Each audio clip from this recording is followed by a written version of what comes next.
샬롬.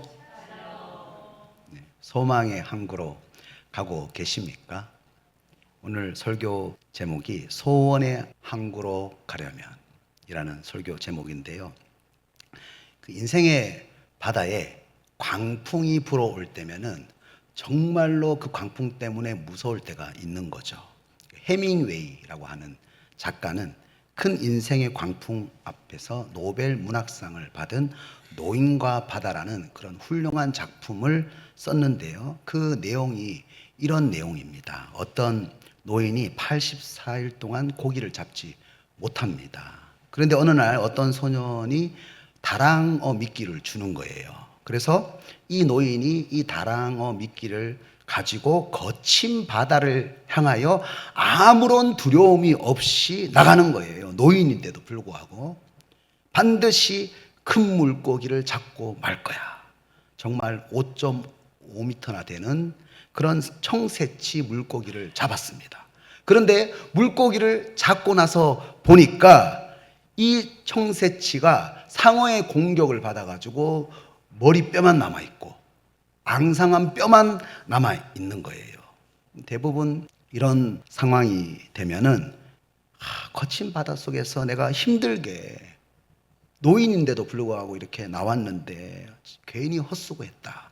이런 생각이 들지 않겠습니까? 이때에 노인이 이렇게 말을 합니다. 하지만 인간은 패배하도록 만들어진 것은 아니야. 사람은 죽을지는 모르지만 패배하는 것은 아니야. 이렇게 얘기합니다. 그리고 노인은 여전히 그 거친 바다를 향해서 꿈을 꾸고 있는 거죠. 이 노인은 인생을 낭비적으로 사고하지 않습니다. 지금 내가 할 수 있는 그 모든 일에 대해서 최선을 다하고 있고 실패에도 불구하고 여전히 소원을 가지고 있다는 거예요. 여전히 소망을 가지고 있다는 거예요. 나의 인생은 어려서부터 노인이 될 때까지 바다에서 사투를 벌여야 하는 그런 인생이라고 할 수가 있어요. 오늘 본문 23절에서 나의 인생에 대해서 어떻게 말씀하고 있습니까? 배들을 바다에 띄우며 큰 물에서 일을 하는 자는 이렇게 말씀합니다. 인생이 바다에 배를 띄워서 통제할 수 없는 그 큰 물에서 일을 하는 그런 인생이라는 거예요. 그렇습니다. 나는 이 거친 바다에서 인생을 배우게 되는 거예요. 또 나는 인생의 그 바다에서 무엇을 배우게 됩니까? 24절 말씀을 보면 이렇게 말씀합니다. 여호와께서 행하신 일들과 기이한 일들을 깊은 바다에서 보나니 모든 인생의 바다를 주관하시는 창조주 하나님의 보호하심과 인도를 그 인생의 바다에서 배우게 된다는 거예요. 오늘 본문에서는 광풍과 고요의 바다, 두 가지의 그 바다의 환경을 오늘 본문에서 보여주고 있는데요. 오늘 이 두 가지 바다를 통해서 소원의 항구로 가기 위해서 내가 어떻게 살아야 하는가, 어떻게 신앙생활을 해야 하는가, 이것에 대해서 함께 은혜를 나누기를 원합니다. 첫째로 광풍의 바다입니다.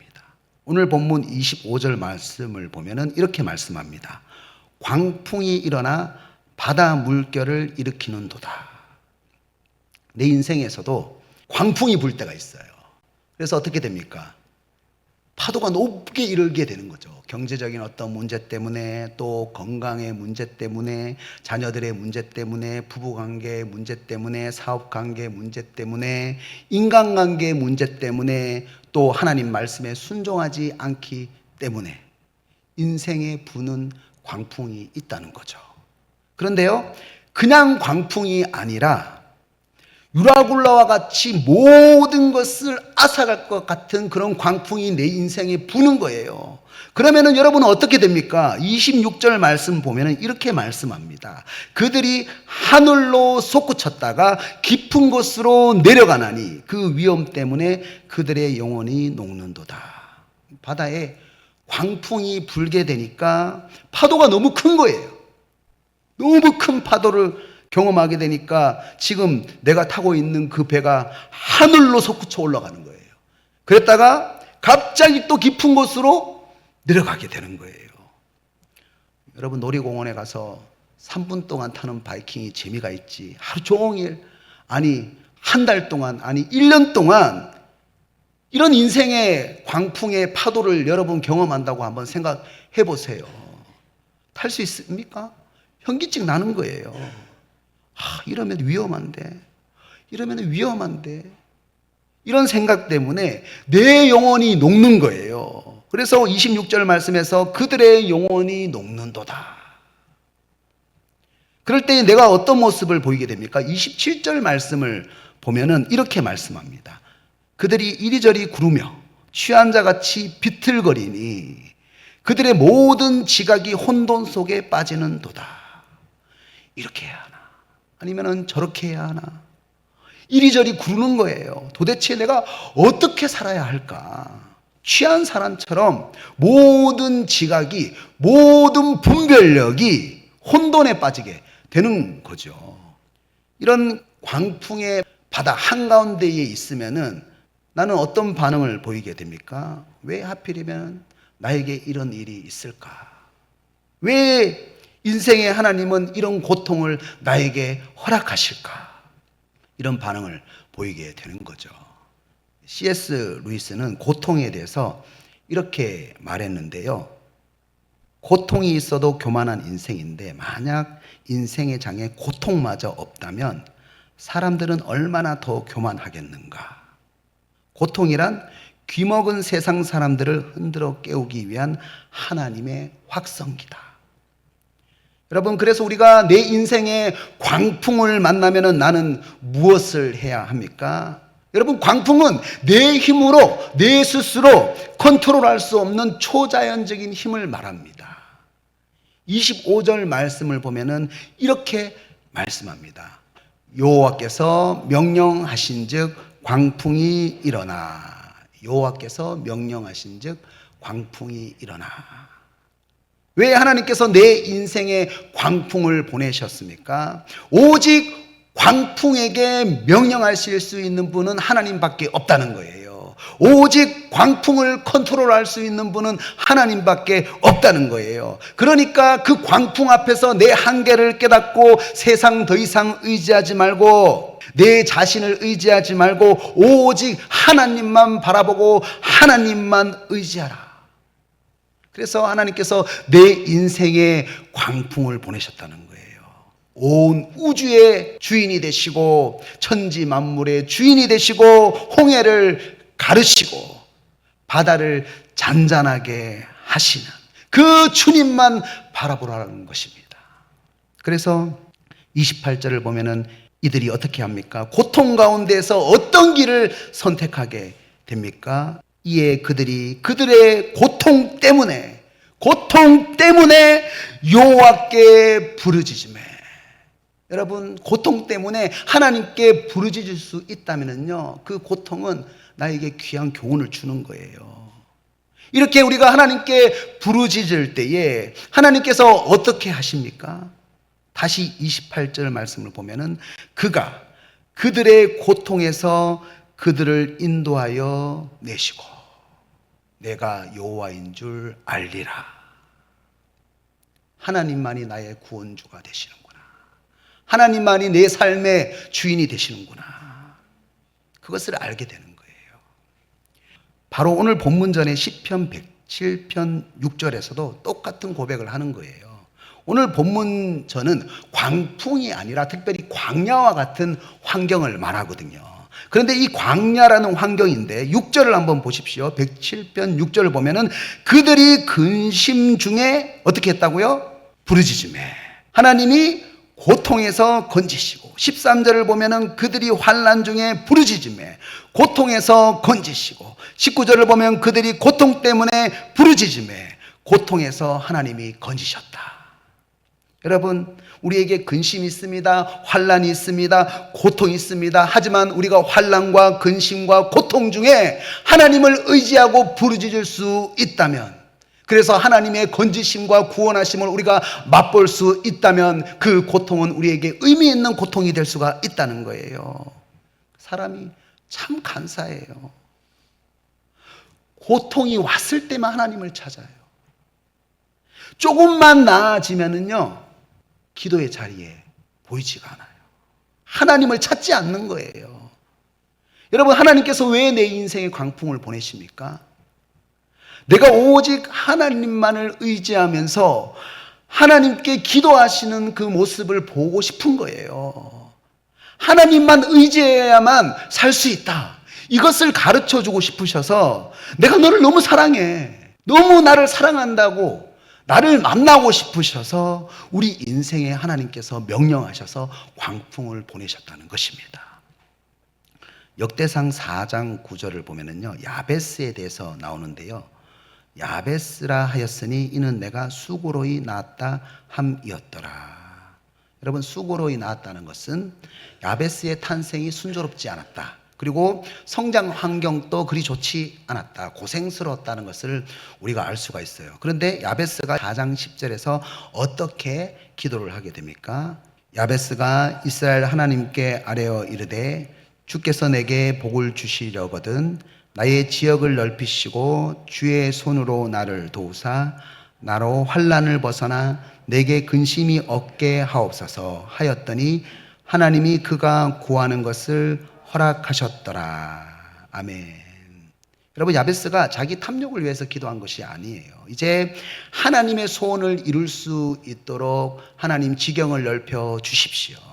환난에서 벗어나 근심이 없게 해 주십시오라고 기도를 한 거예요. 그런데 이 기도에서 우리가 살펴봐야 하는 특징이 하나 있습니다. 다시 10절 말씀을 보여주시면은 주님이라는 단어와 나라는 단어가 서로 연결되어서 정말 많이 반복되고 있다는 것을 알 수가 있어요. 한 번만 언급해도 되는데 계속해서 반복하고 있다는 거예요. 10절에서 나라는 단어가 몇 번 나옵니까? 나만 색칠한 화면을 한번 보여주시겠습니까? 야베스도 나죠. 야베스가 내게, 나의, 나를, 나로, 내게, 그가 7번이나 나에 대해서 얘기해요. 10절에서 여러분 주님이라는 단어가 몇 번 나옵니까? 주만 색칠하는 화면 한번 보여주시겠습니까? 하나님께, 주께서, 주의, 하나님이 이렇게 4번 나오는데요. 여기서도 특별한 특징이 하나 있습니다. 하나님으로 시작해서 하나님으로 끝나죠. 그런데 중간에 하나님이라고 하지 않고 뭐라고 고백했습니까? 주님이라고 2번 고백을 했어요. 주님이라고. 하나님이 온 우주 만물의 주인이 되신다는 거예요. 여러분, 주인이 무엇입니까? 모든 것을 결정할 수 있는 주권을 가지신 분이시다. 믿으십니까? 그래서 야베스의 그 기도 내용 속에는 무엇만 있습니까? 주님과 나밖에 없어요. 주님 앞에 있는 나밖에 없어요. 야베스는 주변의 환경에 대해서 집중하지 않았다는 거예요. 누가 어떻더라 저렇더라 주변의 말에 대해서 전혀 야베스는 집중하지 않았다는 거예요. 자기 신세를 한탄하지 않았다는 거예요. 다른 사람들을 부러워하지 않았다는 거예요. 다른 세상적인 방법에도 집중하지 않았다는 거예요. 오직 인생의 바다를 주관하시는 하나님 앞에 서 있는 나 자신에 대해서만 집중했다는 거예요. 오직 주님만이 할 수 있습니다. 오직 주님만이 할 수 있습니다. 여러분, 이것이 바로 기도예요. 오늘 여기 계신 저와 여러분은 오직 하나님 앞에 서 있는 나 자신에만 집중하시고 인생의 바다의 주인이 되시는 하나님만을 의지하고 기도의 자리로 나아가시기를 주님의 이름으로 축복합니다. 둘째, 고요의 바다입니다. 고요의 바다. 오늘 본문 29절에서 이렇게 말씀합니다. 광풍을 고요하게 하사 물결도 잔잔하게 하시는도다. 갑자기 어떤 일이 일어났습니까? 광풍이 불다가 내 인생 바다에 광풍이 고요해지고 물결이 잔잔해지는 거예요. 예전에 저를 가르쳤던 목사님 한 분이 저에게 이런 말씀을 한 적이 있어요. 하나님이 항상 사람을 훈련시킬 때에 냉탕과 온탕을 오가게 하신다. 저는 그때 그 말씀의 의미를 몰랐어요. 오늘 본문에서 광풍의 바다 다음에 하나님께서 어떤 바다를 주셨습니까? 고요의 바다를 허락했습니다. 이스라엘의 역사가 그렇잖아요. 광풍이 있은 다음 하나님 훈련한 다음에 고요의 바다를 하나님께서 허락하시잖아요. 이스라엘의 모든 역사가 수레바퀴처럼 그렇게 돌아가잖아요. 그런데 여러분 한번 생각해 보세요. 냉탕일 때가 좋습니까? 온탕일 때가 좋습니까? 대부분의 사람들은 온탕을 더 좋아하죠. 제 인생을 돌아봐도 온탕일 때에 제가 정말 사역을 재밌게 했던 것 같아요. 그런데 여러분, 냉탕일 때에 교훈이 없습니까? 이스라엘 백성들이 죄악 가운데 빠졌을 때에 광야 생활할 때 교훈이 없습니까? 저를 가르쳤던 목사님이 저에게 이렇게 질문을 했어요. 김태현 목사님은 냉탕에서 무엇을 배웠습니까? 그때 제가 깜짝 놀랐어요. 저는 냉탕이 너무 힘들었거든요. 그래서 그 냉탕에서 얻을 수 있는 그 교훈까지 제가 다 삭제해버린 거예요. 가만히 생각하고 나서 내가 만약에 냉탕을 경험하지 않았다면 나의 이런 단점들은 훈련되지 않았을 것이다. 제가 이렇게 고백을 했습니다. 오늘 본문 31절에서도 이렇게 말씀합니다. 여호와의 인자하심과 인생에게 행하신 기적으로 말미암아 그를 찬송할지로다. 이 말씀은요, 어떤 의미냐면은 광풍을 지나고 고요한 바다를 만나게 되었을 때에 비로소 나오는 그런 찬양의 고백인데요. 그래서 이 말씀은 이렇게 읽어야 됩니다. 그러니까 광풍 동안 나를 훈련하시고 아직도 부족함에도 불구하고 나를 인자하게 바라보시고 나를 자비롭게 바라보시고 나를 긍휼하게 바라보셔서 내 인생의 고요한 바다를 주신 하나님의 그 뜻을 묵상하면서 하나님 앞에 찬양을 하는 거예요. 그러니까 이제 고요의 바다를 주셔서 감사합니다. 이제 불행 끝, 행복 시작. 이런 1차원적인 고백이 아니에요. 더 쉽게 말씀을 드리면 하나님께서 나에게 이렇게 고요한 바다를 주시기 위해서 나에게 이렇게 하나님의 소원과 그 소원을 감당할 수 있는 넓은 지경을 주시기 위해서 나를 이렇게 광풍 가운데 내 단점을 훈련하셨군요. 하나님의 그 놀라운 섭리를 찬양합니다. 나를 그 고요 속에 이르게 하신 그 하나님의 뜻을 발견하고 찬양을 하는 거예요. 그리고 하나님이 나의 인생에 보내시는 그 거친 광풍에 훈련 다음에 고요한 바다에 이르게 되었을 때에 무엇을 여러분 발견하게 됩니까? 30절을 한번 보세요. 여호와께서 그들이 바라는 항구로 인도하시는 도다. 바라는 항구라고 하죠. 하나님의 소원이 있는 소원의 항구라고 읽어도 됩니다. 여러분, 소원의 항구의 종착지가 어디일까요? 바로 본향입니다. 우리는 본향을 향해서 가는 인생 아닙니까? 천국을 향해서 가는 인생 아닙니까? 이때에 비로소 깨닫게 되는 거예요. 아, 그렇구나. 저 높은 곳을 향하여 날마다 나아가는 인생이구나. 저 높은 곳을 향하여 하나님의 소원을 위하여 살아가는 인생이 되기 위해서 이토록 어려운 광풍을 거치면서 나의 단점을 고치시고 비로소 고요의 바다를 만나게 하셨구나. 깨닫게 되는 거예요. 그리고 그 놀라운 하나님의 섭리 안에서 감사와 찬양이 흘러나오게 된다는 것입니다. 여러분, 야곱이 얼마나 사람들을 속이면서 살았습니까? 결국 자기보다 더한 라반에게 20년 동안 속았어요. 피곤한 인생을 산 거죠.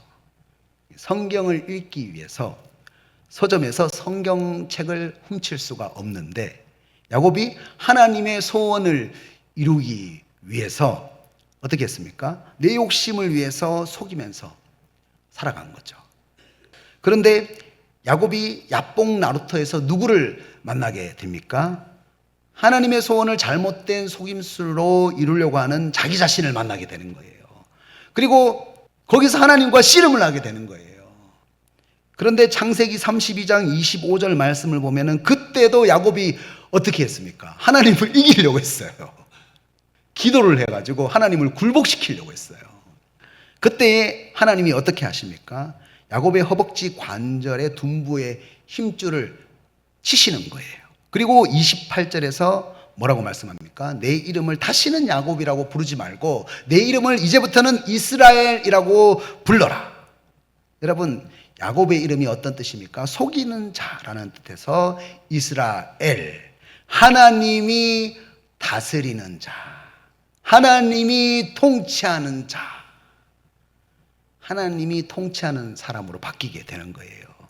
그래서 이제 야곱은 내 속임수로 내 고집으로 살아가는 그 하나님을 이용하고 수단 방법을 가리지 않는 내 이름을, 속이는 이름을 내려놓게 되는 거죠. 그리고 창세기 32장 31절에서 어떻게 됩니까? 그가 분예를 지날 때에 해가 돋았고 그의 허벅다리로 말미암아 절었더라. 이제 야곱에게 있는 고집과 속임수와 세상 방법이 힘을 쓰지 못하게 되니까 어떻게 됩니까? 못 걷게 되니까, 수단 방법이 꺾이게 되니까, 절개되니까 어떻게 됩니까? 분이엘, 하나님의 얼굴이라고 합니다. 그 하나님의 얼굴이 임하게 되는 거예요. 그래서 야곱이 이스라엘이라는 이름으로 하나님의 통치의 발걸음이 시작되게 된다는 거예요. 여러분, 무엇이 우리 인생의 찬양의 근거입니까? 하나님이 나에게 건강도 주시고 또 일용할 양식도 주시고 좋은 환경도 주시고 좋은 관계를 주신 것도 여러분 찬양의 근거가 될 수 있어요. 너무 감사하죠. 그것도 하나님 앞에 찬양할 수 있는 근거입니다. 그런데 그것보다 더 위대한 찬양의 고백이 있다는 거예요. 무엇입니까? 하나님, 내가 고요한 바다 그 소원의 항구로 가게 하기 위해서 저 높은 곳을 향해서 갈 때까지 하나님의 소원을 잘 감당하게 하시려고 그토록 엄청난 광풍에서 나의 단점들을 훈련하셨군요.